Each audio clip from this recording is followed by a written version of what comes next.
தினம் சிறகடிக்கும் ஆசை சீரியலில் பார்த்தீங்கன்னா பூ வியாபாரிகள் சங்க தேர்தலில் சிந்தாமணியை எதிர்த்து போட்டியிடும் மீனா பிரச்சாரத்திற்காக நோட்டீஸ் அடித்து அதை பூ வியாபாரிகள் எல்லாரிடமும் நேரில் சென்று கொடுத்து கொண்டிருக்கிறார்.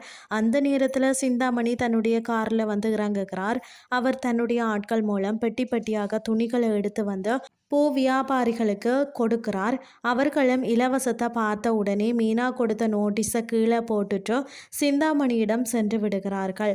இதை பார்த்த மீனா மிகவும் கவலைப்படுகிறார். என்னடா நம்ம இவ்வளவு பாடுபட்டு நோட்டீஸ் கொடுத்தால் அதை படிக்காமல் இவங்க இப்படி இலவசத்துக்காக அலைகிறாங்களே என கவலைப்படுகிறார். இதை அடுத்து ஸ்ருதியின் ரெஸ்டாரண்ட்டுக்கு செல்லும் மீனா அடுத்ததாக என்ன செய்யலாம் என யோசிக்கிறார். நம்மளும் மக்களுக்கு கொடுக்கணும், ஆனால் இது போன்ற இலவசங்கள் அல்லாமல் அவர்களுக்கு மிகவும் பயனுள்ளவற்றத்தை கொடுக்கணும் அப்படின்னு சொல்லி முடிவெடுக்கிறார். அப்போது அங்கே இருக்கும் ஸ்வேதா ஒரு ஐடியா கொடுக்க ஸ்ருதியும் தன் பங்கிற்கு ஒரு ஐடியா தருகிறார். நான் எங்க வீட்டு பக்கத்தில் இருக்கும் பிள்ளைகளுக்கெல்லாம் டியூஷன் எடுக்கிறேன், உங்கள் சங்கத்தில் இருப்பவர்களின் பிள்ளைகளுக்கும் டியூஷன் ஃப்ரீயாக எடுக்கிறேன் என வாக்குறுதி கொடுக்கிறார் ஸ்வேதா. அதே போல் ஸ்ருதியும் நான் 3 மாதத்துக்கு ஒரு முறை இலவசமாக மருத்துவ முகாம் நடத்துகிறேன், உங்கள் சங்கத்தில் இருப்பவர்களின் குழந்தைகளுக்கு இலவசமாக மருத்துவம் பார்க்க உதவுகிறேன் என கூறுகிறார்.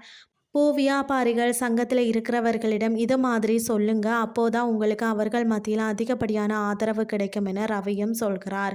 மீனாவுக்கு இந்த ஐடியா பிடிச்சு போக அவரும் சங்கத்தினரிடம் சென்று தான் பதவிக்கு வந்தால் என்னவெல்லாம் செய்வேன் என்று சொல்லி பிரச்சாரம் செய்கிறார். அவரின் வாக்குறுதிகளை கேட்டதும் ஏராளமானோர் மீனாவுக்கு சப்போர்ட் பண்ண முன்வாரார்கள்.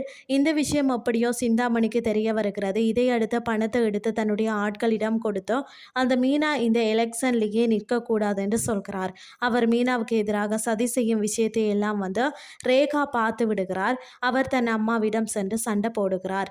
நீ இந்த எலெக்ஷன்ல நிற்கக்கூடாது என சொல்கிறார். ஆனால் அதையெல்லாம் காது கொடுத்து கேட்காத சிந்தாமணி, இது என்னோட கௌரவ பிரச்சனை, அதனால நான் கண்டிப்பா இந்த தேர்தலில் போட்டியிடுவேன் என சொல்கிறார்.